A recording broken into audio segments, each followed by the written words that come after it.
बिस्मिल्लाहिर्रहमानिर्रहीम। आज हम स्टार्ट करेंगे आपका टेस्ट नंबर 4 जो कि UHS topic number 5 variety of life और टॉपिक नंबर 6 बायोएनर्जेटिक्स पर मुश्तमिल था। तो हम उसकी डिस्कशन स्टार्ट करते हैं। क्वेश्चन पेपर आपके सामने है, आप अपने जो है वो आंसर्स को साथ साथ जो है वो टिक करते जाएं। क्वेश्चन नंबर 1 है जी, कैप्सिड ऑफ पोलियो वायरसेस। आपकी बुक में चैप्टर नंबर 5 में ये एक डायग्राम दी हुई है जिसमें मुख्तलिफ वायरसेस की शेप का जिक्र है कि उनकी कैप्सिड की शेप किस तरह से हो सकती है। जैसे ये देखें, बैक्टीरियोफेज है that is tadpole like, rhabdovirus है that is rod like, tubulovirus है that is a tube like. ठीक है, ऐसी जो पोलियो का वायरस है उसकी जो शेप है दैट इज द स्फेरिकल। ठीक है, उसकी शेप स्फेरिकल है, स्फीयर लाइक है, दैट इज नॉट हेक्सागोनल और पिरामिडल। ठीक है, that is a sphere like. So answer is 40। Question number 2 है, HIV इज, हाँ जी, HIV जो है वो क्या है। ऑप्शन ए है जी ऑन्को वायरस। ऑन्को वायरस कहते हैं ऐसे वायरस को जो ट्यूमर का सबब बनता है, जो कैंसर का सबब बनता है। तो ऑन्को वायरस तो ये है, साथ में फिर ये ट्यूमर वायरस भी है। अब ऑन्को वायरसेस दो तरह के होते हैं, DNA onco viruses and RNA onco viruses. तो जो RNA ऑन्को वायरसेस होते हैं that are called as retrovirus. तो ये एक RNA कंटेनिंग वायरस है, so it is a retrovirus. लेकिन इसके ऊपर एनवेलप होते हैं, नॉन एनवेलप्ड नहीं है, so best answer is retrovirus. और रिट्रोवायरस ऑन्को वायरस का ही एक ग्रुप है, इसलिए आपकी बुक में HIV इज अ रिट्रोवायरस लिख के साथ में ब्रैकेट में ऑन्को वायरस का भी जिक्र है। HIV infects its host as हाँ जी, ये viroid RNA containing plant viruses को कहते हैं, ये तो नहीं है। और प्रियॉन्स ये वो प्रोटीन्स हैं जो इन्फेक्शियस प्रोटीन्स हैं, खुद उनके अंदर इंफॉर्मेशन है रेप्लिकेट होने की। और ये सिर्फ एज RNA इन्फेक्ट नहीं करता बल्कि ये कंप्लीट मैच्योर वायरस के तौर पर इफेक्ट करता है। So that is the virus. Which of the following is true about HIV? HIV have DNA और RNA नहीं, HIV हैव RNA। तो ये तो अल्फा ऑप्शन तो ट्रू नहीं है। Have reverse transcriptase and protease, have only enzyme reverse transcriptase, DNA tumour virus. तो ये DNA ट्यूमर वायरस भी नहीं। अब दो ऑप्शन टाइप पढ़नी है, ऑप्शन बी एंड चार्ली।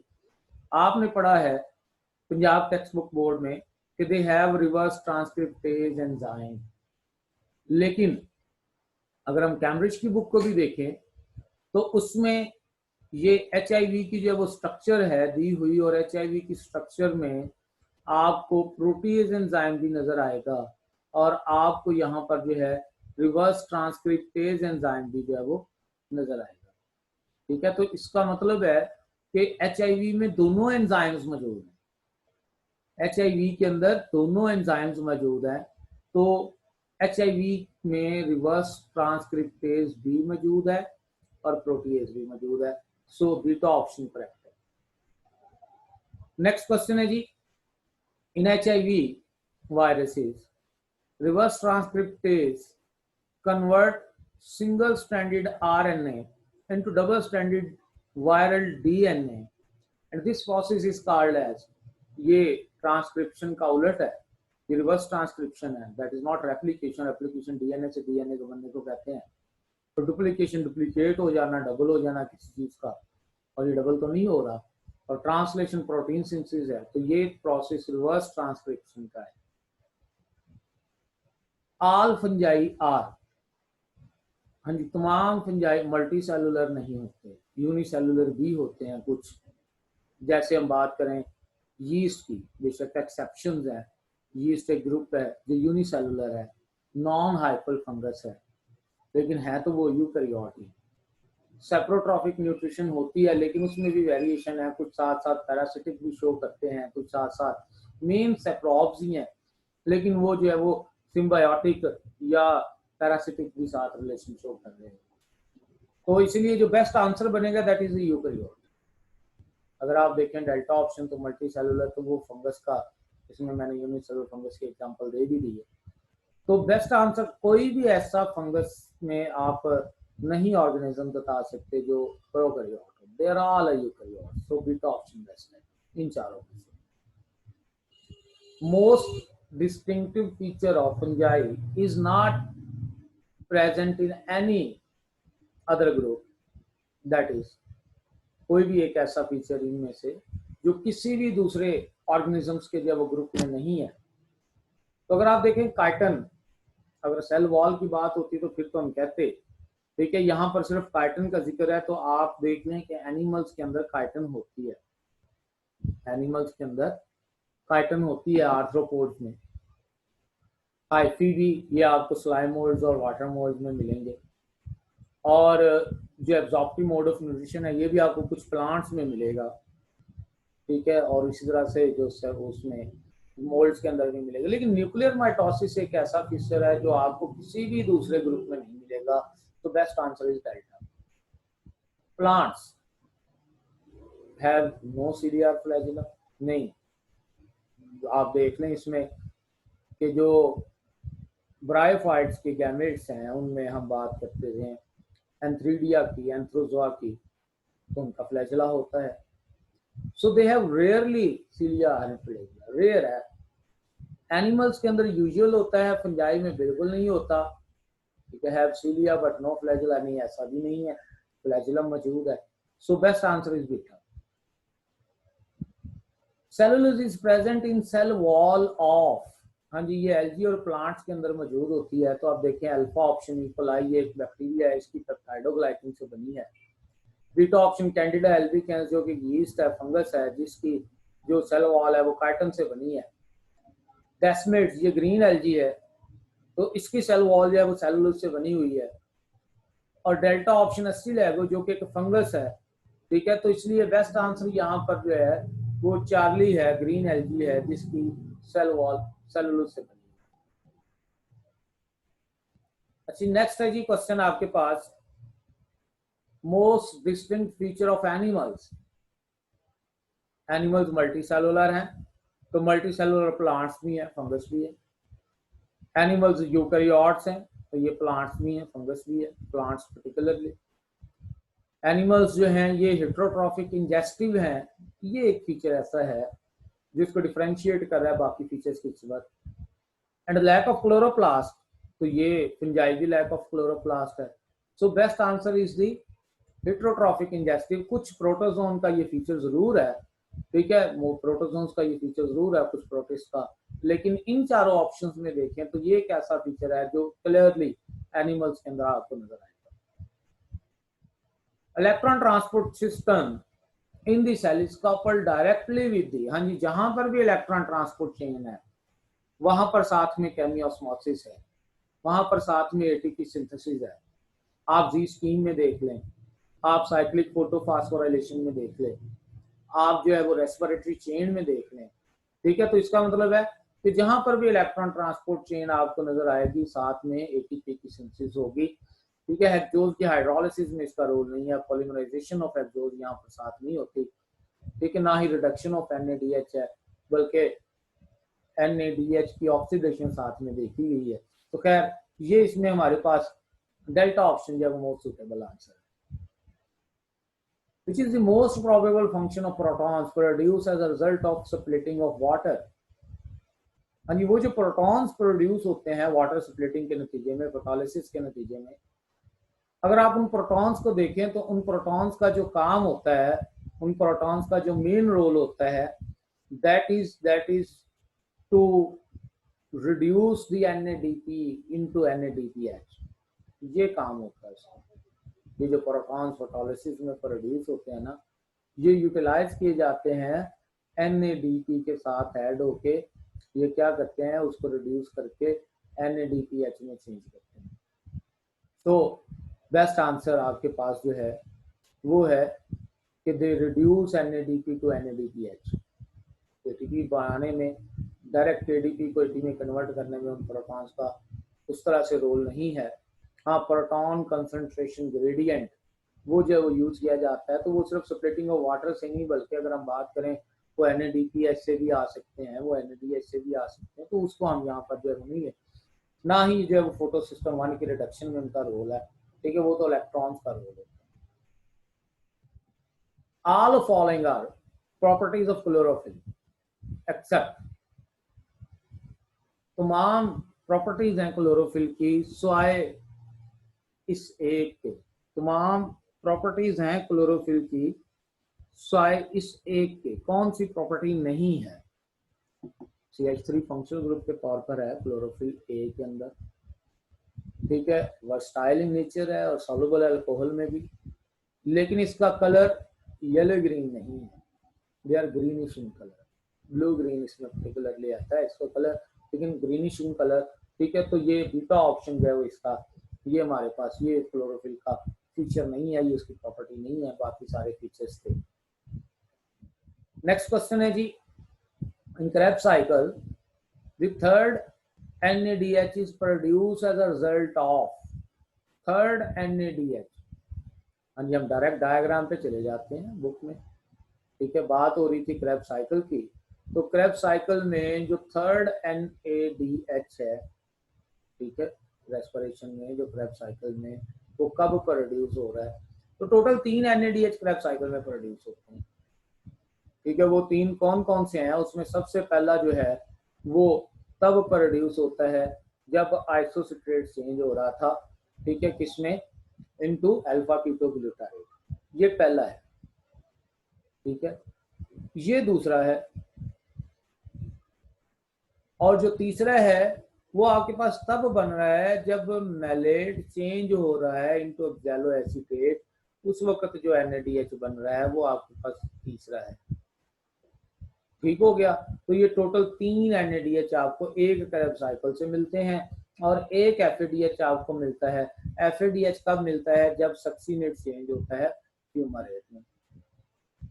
तो इसका मतलब है कि यहाँ पर जब मैलेट चेंज हो रहा है इनटू ऑक्सैलोएसीटेट, तब आपको थर्ड वन NADH मिला। अब आप ऑप्शंस पे आ जाएं, ऑप्शंस आपके पास जो है डीकार्बोक्सिलेशन ऑफ मैलेट नहीं, उसकी डीकार्बोक्सिलेशन जो है वो नहीं हो रही, बेसिकली जो है वहां पर क्या हो रहा है, मैलेट की डिहाइड्रोजिनेशन हो रही है, ठीक है, मैलेट की डिहाइड्रोजिनेशन हो रही है, ठीक है। सो आंसर इज डेल्टा, ठीक है। और डिहाइड्रोजिनेशन NAD की नहीं हो रही, वहां पर NAD की हाइड्रोजिनेशन हो रही है, ठीक है, रिडक्शन नहीं हो रही, वहां पर मैलेट की ऑक्सीडेशन हो रही है। Glycolysis yields about of total energy, तो ये 2% है, ठीक है, एज सच बुक की लाइन है, बाकी ऑप्शंस रूल्ड आउट हैं, वो इसके रिलेटेड नहीं है। And this diagram indicates the structure of the chloroplast as in a section। तो इसमें P, Q और R उनके फंक्शंस बताने हैं। पहले नंबर पर तो आपको पता होना चाहिए कि ये P, Q और R ये है क्या, ठीक है, P, Q और R ये है क्या, ठीक है। तो इसमें आपको यहाँ पर जो है वो नजर आ रहा होगा जो R है, ठीक है, अब सॉरी P है सबसे पहले, that is the thylakoid, P thylakoid है, और जो R सेक्शन है दैट इज द स्ट्रोमा, ठीक है। और ये जो Q सेक्शन आपको नजर आ रहा होगा, these are vesicle like structure, ये स्टोरेज स्ट्रक्चर्स हैं, ठीक है, स्टोरेज ग्रैन्यूल्स के तौर पर हैं।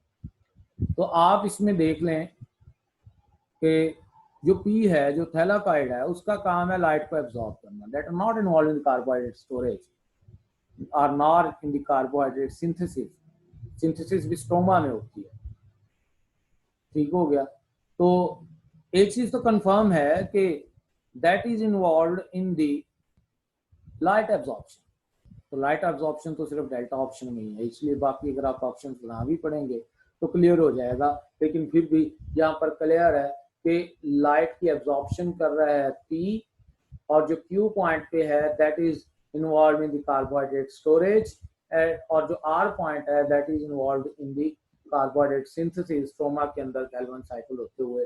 So the most probable answer is delta, आपको यहाँ पर डेल्टा आंसर जो है वो इसका सबसे बेस्ट मिलेगा। क्वेश्चन नंबर 17 है, energy stored in the form of protons या hydrogen ions gradient across the thylakoid membrane is actually, हाँ जी, अब क्या वो जो एनर्जी स्टोर हो रही है वो कौन सी काइनेटिक एनर्जी स्टोर हो रही है या केमिकल एनर्जी स्टोर हो रही है या पोटेंशियल है या इलेक्ट्रिकल है? तो mainly that is the potential energy, ठीक है। वो पोटेंशियल ग्रेडियंट यूज किया जा रहा है प्रोटॉन्स का, ठीक है, that is the potential energy. और जब वो मूव होते हैं प्रोटॉन्स तो उनकी मूविंग एनर्जी अगर होगी तो वो काइनेटिक है, और उनके अंदर अगर बॉन्डिंग आती है तो वो केमिकल है। तो मेन यहाँ पर ये पोटेंशियल एनर्जी है। What will be the total number of carbon dioxide molecules required to produce 10 molecule of glucose from Calvin cycle? 10 molecule of a glucose, एक ट्रायोज के लिए 3 आपको कार्बन डाइऑक्साइड चाहिए और एक हेक्सोज के लिए आपको 6 चाहिए। तो ग्लूकोज एक हेक्सोज है, ठीक है। तो इसका मतलब है एक हेक्सोज के लिए, एक ग्लूकोज के लिए आपको 6 चाहिए, तो 10 के लिए आपको डेफिनेटली 60 चाहिए।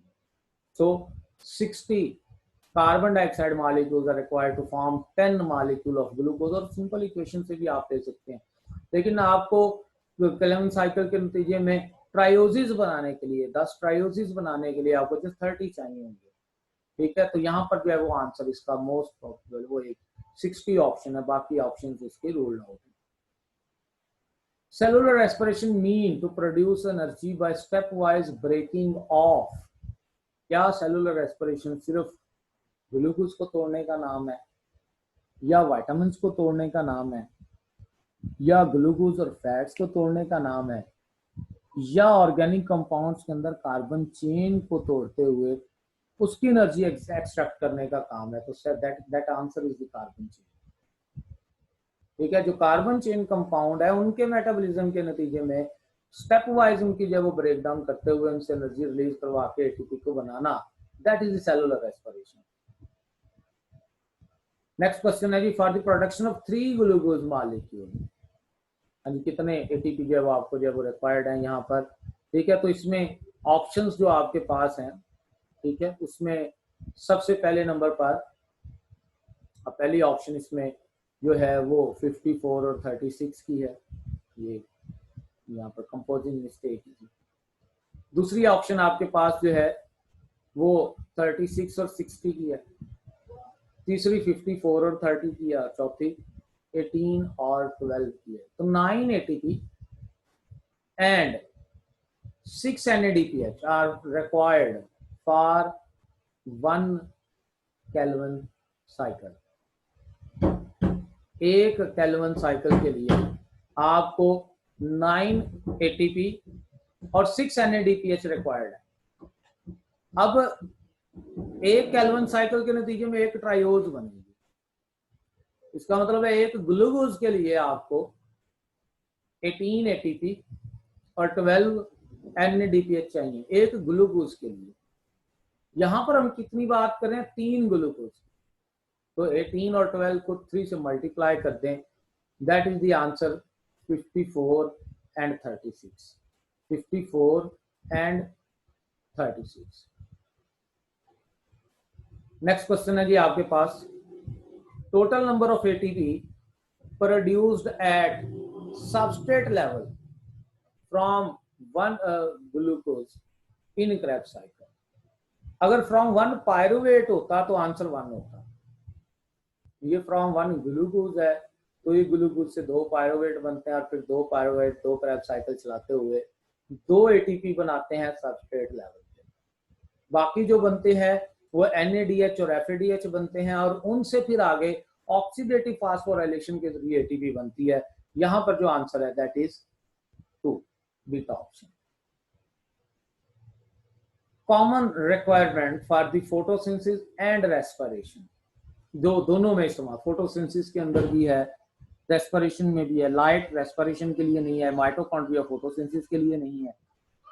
अब साइटोक्रोम तो NADH की बात आ गई, NADH ये तो रेस्पिरेशन के अंदर जो है वो बन रहा है और आगे यूटिलाइज हो रहा है।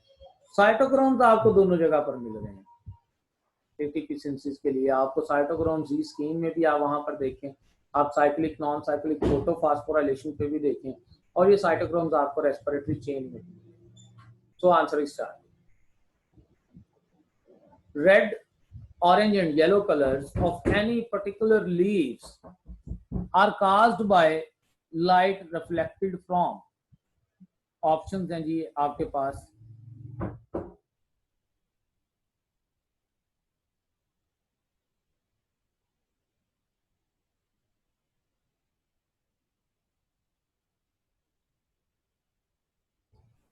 जी बात हो रही थी इसमें कि red, orange and yellow colors of any particular leaves are caused by light reflected from. हाँ जी आपके पास ऑप्शंस हैं जी, chlorophyll A, chlorophyll B, simple chlorophyll जिसमें दोनों की दोनों आ जाएंगी, और फिर कैरोटीनॉइड्स। ठीक है, और बात हो रही है कि red, orange and yellow colours of any particular leaves are caused by light reflected from. अब चौथी ऑप्शन जो आपके पास बनती है, दैट आर द कैरोटीनॉइड्स। अब आप देखें कि क्या रेड, ऑरेंज और येलो कलर ये क्या कैरोटीनॉइड एब्जॉर्ब कर रहे हैं या नहीं कर रहे। ठीक है, कौन सी चीज एब्जॉर्ब हो रही है, कौन सी नहीं हो रही। हम एब्जॉर्प्शन स्पेक्ट्रा के ऊपर जो है वो चले जाते हैं और एब्जॉर्प्शन स्पेक्ट्रा को जो है वो देखते हैं।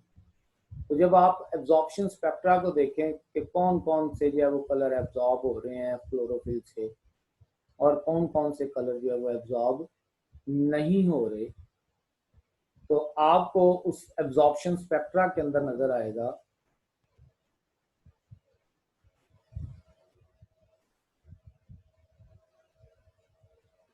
एब्जॉर्प्शन स्पेक्ट्रा में निकाल रहा हूँ और उसमें हम देखते हैं ये देखिए, तो जो वेवलेंथ है क्लोरोफिल से, क्लोरोफिल ए और बी आप कलेक्टिव देख लें, तो ब्लू और पर्पल को तो वो कर रही है। ठीक है, अब ये येलो कलर को तो क्लोरोफिल एब्जॉर्ब नहीं कर रही, ना ही ऑरेंज को। ठीक हो गया। तो जब आप क्वेश्चन में देखेंगे, क्वेश्चन में ऑप्शंस को देखेंगे, ऑप्शंस थी आपके पास कि ये जो लाइट रिफ्लेक्ट होगी, ठीक है, येलो है, ऑरेंज है, रेड है, ये इसलिए रिफ्लेक्ट होंगी क्योंकि इनको क्लोरोफिल्स एब्जॉर्ब नहीं कर पाएंगे, क्लोरोफिल एब्जॉर्ब नहीं कर पाएंगे। आप बाकी ऑप्शंस को देख लें, ठीक है, आप कैरोटीनॉइड्स को देख लें, तो कैरोटीनॉइड्स जो हैं वो येलिश कलर को एब्जॉर्ब कर रही हैं थोड़ी। ठीक हो गया, तो इसलिए जो है वो यहाँ पर हमारे पास जो ऑप्शन आएगी, ठीक है, that is the chlorophyll. Next हम जो है वो बात करते हैं क्वेश्चन नंबर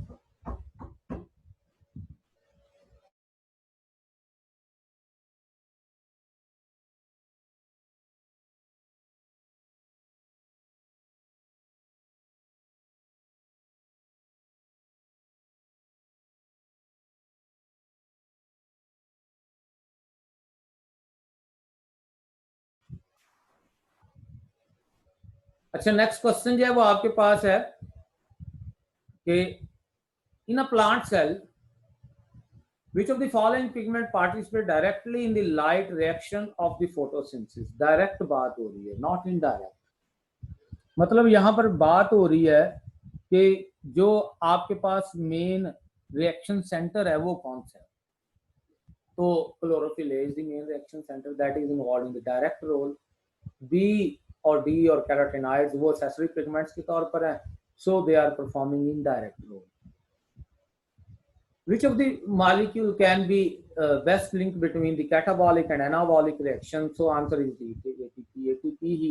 ATP ही आपके पास जो है वो कैटाबॉलिक और एनाबॉलिक दोनों तरह के रिएक्शंस का जो है वो एक लिंक है। ठीक है, कैटाबॉलिक रिएक्शंस के नतीजे में ATP बन रही होती है और एनाबॉलिक रिएक्शंस में वो ATP यूटिलाइज हो जाता है। In photosystem 1 first electron acceptor is.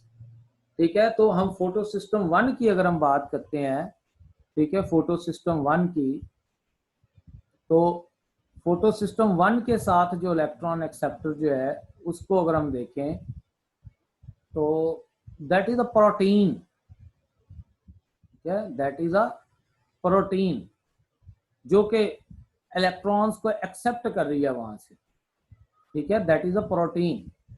दो तरह के सिस्टम्स हैं, फोटो सिस्टम 1 है, फोटो सिस्टम 2 है, ठीक है। फोटो सिस्टम 1 के साथ जो प्राइमरी इलेक्ट्रॉन एक्सेप्टर है that is a specialised molecule, ठीक है, that is a specialised molecule जो बेसिकली एक सल्फर कंटेनिंग प्रोटीन होती है, ठीक है, जो कि एक सल्फर कंटेनिंग प्रोटीन होती है, वो इलेक्ट्रॉन को एक्सेप्ट करती है और एक्सेप्ट करके फिर वो इस इलेक्ट्रॉन को आगे फेरिडॉक्सिन को देती है, ठीक है। तो हम बात कर रहे हैं यहाँ पर चूंकि प्राइमरी इलेक्ट्रॉन एक्सेप्टर उसकी, ठीक है, तो that is a sulphur containing protein, that is a sulphur containing protein, ठीक है। इसके साथ जो प्राइमरी इलेक्ट्रॉन एक्सेप्टर है फोटो सिस्टम 1 के साथ, ठीक है, that is a sulphur containing protein,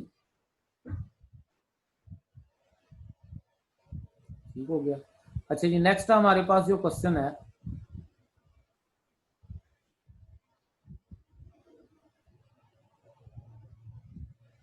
वो है जी क्वेश्चन नंबर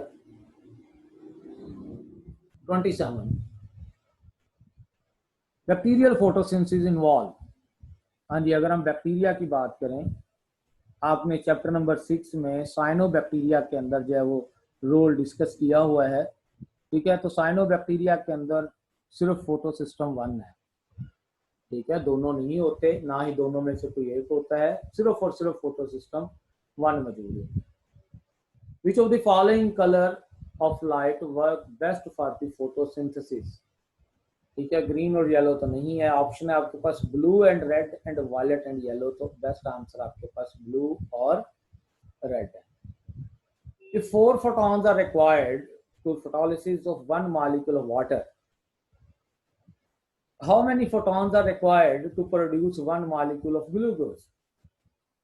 तो ये ग्लूकोज बनाने के लिए मेनली आपको 6 वाटर मॉलिक्यूल रिक्वायर्ड है, ऐसे तो 12 रिक्वायर्ड हैं, 6 बन भी जाते हैं, लेकिन आप नेट 6 की बात करते हैं, ठीक है। तो हम बात कर रहे हैं कि एक पानी के मॉलिक्यूल को तोड़ने के लिए 4 फोटॉन्स की जरूरत है, ठीक है, 4 फोटॉन्स की जरूरत है। तो 6 पानी के मॉलिक्यूल अगर रिक्वायर्ड हैं तो 24 फोटॉन्स चाहिए, अगर 12 रिक्वायर्ड है तो 48 फोटॉन्स चाहिए।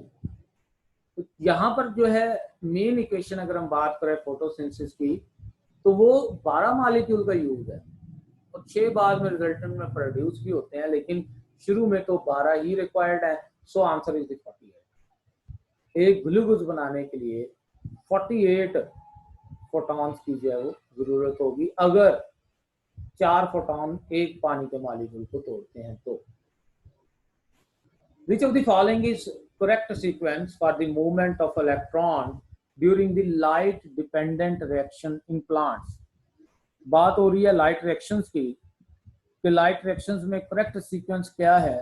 तो इलेक्ट्रॉन पानी से मूव करेंगे फोटो सिस्टम 2 में, वहां से फोटो सिस्टम 1 में, और वहां से फिर NADP को रिड्यूस करके NADP। तो शुरू पानी से, इसलिए अल्फा और बीटा ऑप्शन तो नहीं है, और पानी के बाद जो है वो पहले फोटो सिस्टम 2 है फिर 1 है। So answer is water and 680 photo system. NADP is reduced to NADPH during, हाँ जी, ये केल्विन साइकिल में तो नहीं हो रहा, ना ही फोटो रेस्पिरेशन में, ये हो रहा है लाइट डिपेंडेंट रिएक्शन में। सो आंसर इज अल्फा।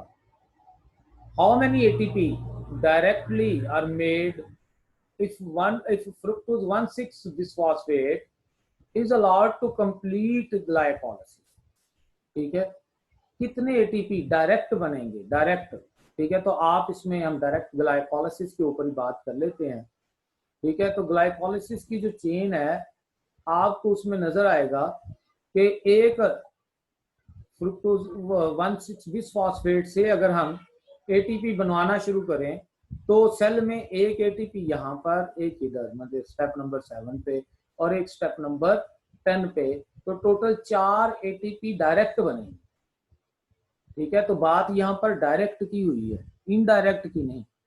इनडायरेक्ट किस तरह से होती है? इनडायरेक्ट ये है कि इससे जो NADH या FADH बनेंगे वो भी आगे ATP बनाए। तो इसमें FADH तो बनता नहीं है ग्लाइकोलाइसिस में, NADH तो बनते हैं 2, और वो 2 जब आगे जाएंगे तो उनसे मजीद 3 ATP बनेंगी। वो इनडायरेक्ट वे होगा।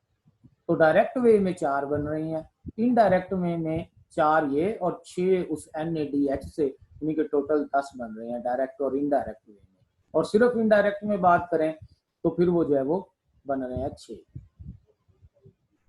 Aerobic pathway of glucose metabolism yield more in comparison to fermentation. ATP इसमें इथानल तो उस तरह से बनती नहीं है, पायरुवेट दोनों में 2 बनेंगे, एसिटाल्डिहाइड भी नहीं बन रही, एडिनोसिन ट्राइफॉस्फेट ATP ज्यादा ATP बन रही है। The process through which ATP is produced by moving protons, that is the chemiosmosis. Proton concentration gradient को यूज करते हुए, ठीक है, इससे बनाना ये केमियो जी स्कीम नहीं है। जी स्कीम तो नॉन साइक्लिक फोटोफॉस्फोराइलेशन को कहते हैं, और ना ही ये जो है वो इसमें ग्लाइकोलाइसिस है, ना ही ये फास्फोराइलेशन है। अल्टीमेट सोर्स ऑफ ऑक्सीजन, ठीक है, ultimate source of oxygen on this earth is, हाँ जी, प्रोसेस तो हमारे पास जो है वो फोटोसिंथेसिस का ही है, लेकिन असल जो ऑक्सीजन आ रही है ये ऑक्सीजन आई कहाँ से? अगर हम कहें फोटोसिंथेसिस से आ रही है सारी की सारी, तो फिर फोटोसिंथेसिस में तो H2S भी यूज होती है, लेकिन पानी ये असल में सोर्स है ऑक्सीजन का। प्लांट्स हैं या एल्गी हैं जो भी पानी को इस्तेमाल कर रहे हैं फोटोसिंथेसिस को, ठीक है, वो फोटोसिंथेसिस के नतीजे में ऑक्सीजन बना रहे हैं। तो मेन सोर्स जो अल्टीमेट सोर्स है that is the water. Carbon dioxide से ऑक्सीजन नहीं बनती, वो कार्बोहाइड्रेट्स बनते हैं, और ना सिर्फ प्लांट से ये बन रही है, ना सिर्फ animal. Total number of ATP formed by complete breakdown of 1 glucose molecule. बात टोटल की हुई है, बात नेट की नहीं हुई, बात टोटल की हुई है। तो टोटल ATP 40 बनते हैं। यूकैरियोट्स के अंदर सिर्फ ग्लाइकोलाइसिस में 2 का खर्चा है, तो यूकैरियोट्स के अंदर जो नेट ATP है वो 38 है। सॉरी, प्रोकैरियोट्स के अंदर नेट ATP 38 है। और यूकैरियोट्स में चूंकि माइटोकॉन्ड्रिया के अंदर ट्रेवलिंग का भी साथ में जो है वो एनर्जी के एक्सपेंसेस हैं, तो वहां पर जो है वो टोटल ATP का जो मतलब नेट गेन है यूकैरियोट्स में वो 36 का है। ठीक हो गया। तो यहाँ पर बात हुई है टोटल नंबर की, तो टोटल नंबर जो है वो 1 ग्लूकोज से वो 40 है। अगर नेट की बात होती तो फिर वो यूकैरियोट्स में 36 था, प्रोकैरियोट्स में 38। How many carbon dioxide molecule are released in a single Krebs cycle? Krebs cycle की बात हो रही है तो 2 जगह पर कार्बन डाइऑक्साइड रिलीज होती है, ठीक है। अगर हम क्रेब्स साइकिल के ऊपर डायरेक्ट जो है वो पहुंच जाएं तो क्रेब्स साइकिल में आपको डीकार्बोक्सिलेशन इन 2 पॉइंट्स पे जो है वो नजर आ रही होगी। ये जो डीकार्बोक्सिलेशन हो रही है यहाँ पर, ये ऑक्सीडेशन ऑफ पायरुवेट में हो रही है, that is not in the Krebs cycle. तो 2 पॉइंट पे हो रही है, so answer is beta. Empirical formula of chlorophyll A, chlorophyll A की बात हो रही है, तो कार्बन जो है, टोटल कार्बन की जो तादाद है क्लोरोफिल के अंदर, वहां से हम बात कर लें, दैट इज दी 55। तो बाकी सारी ऑप्शंस रोल आउट हो, ठीक है, सिर्फ कार्बन को देख लें, बाकी फार्मूलाज जो है वो रोल आउट होंगे। Connecting link between the glycolysis and Krebs cycle. Before entering the Krebs cycle, pyruvate is changed into, that is the acetyl coenzyme, ठीक है। फास्फोइनोल पायरुवेट से तो पायरुवेट बनता है ना ग्लाइकोलाइसिस में, और एक्सैलो एसीटेट के साथ तो ये एसिटाइल कोएंजाइम में लिंक करता है, और पायरुवेट फाइनल प्रोडक्ट है glycolysis. Aerobic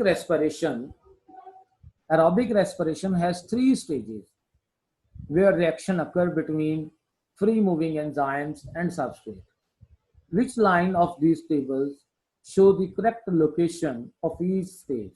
Glycolysis, Krebs cycle, और जो लिंक रिएक्शन है यानी कि ऑक्सीडेशन ऑफ पायरुवेट, ये तीनों का बताया हुआ है और आपने ढूंढना है कि कौन सा जो है वो करेक्ट लिंक है, कौन सा करेक्ट सीक्वेंस है, कौन कौन सी चीज कहाँ कहाँ हो रही है। तो ग्लाइकोलिसिस का तो कंफर्म है that is in the cytoplasm, तो चार्ली और डेल्टा तो हो ही नहीं सकते। और इसी तरह से क्रैब साइकिल का भी आपको कंफर्म है that is in the matrix, तो इसलिए अल्फा भी नहीं हो सकता। सो आंसर तो एक ही बचा, दैट इज द बीटा। ठीक है, अब आपको लिंक रिएक्शन का नहीं भी पता कि वो कहाँ हो रहा है जी, मैट्रिक्स में या साइटोप्लाज्म में, तो फिर भी यहाँ क्लियर हो रहा है। So answer is the beta. वैसे जो लिंक रिएक्शन है, pyruvate on entering into mitochondria, ठीक है, डीकार्बोक्सिलेशन होती है और बनता है एसिटिक एसिड, और फिर वो एसिटाइल कोएंजाइम ए बनाता है और ये काम माइटोकॉन्ड्रिया में हो रहा है। So answer is the beta. ठीक है, तो ये हमारे टोटल जो है वो एमसीक्यूज थे 40। इसमें अब आप अपनी जो है वो काउंटिंग कर लें कितने जो है वो हुई हैं। अगर कोई भी क्वेश्चन है किसी तरह का, वो आप मुझे जो है वो क्वेश्चन आंसर सेशन में जो है वो डिस्कस कर सकते हैं, या आप मुझे जो है वो व्हाट्सएप कर सकते हैं। That is about the bioenergetics and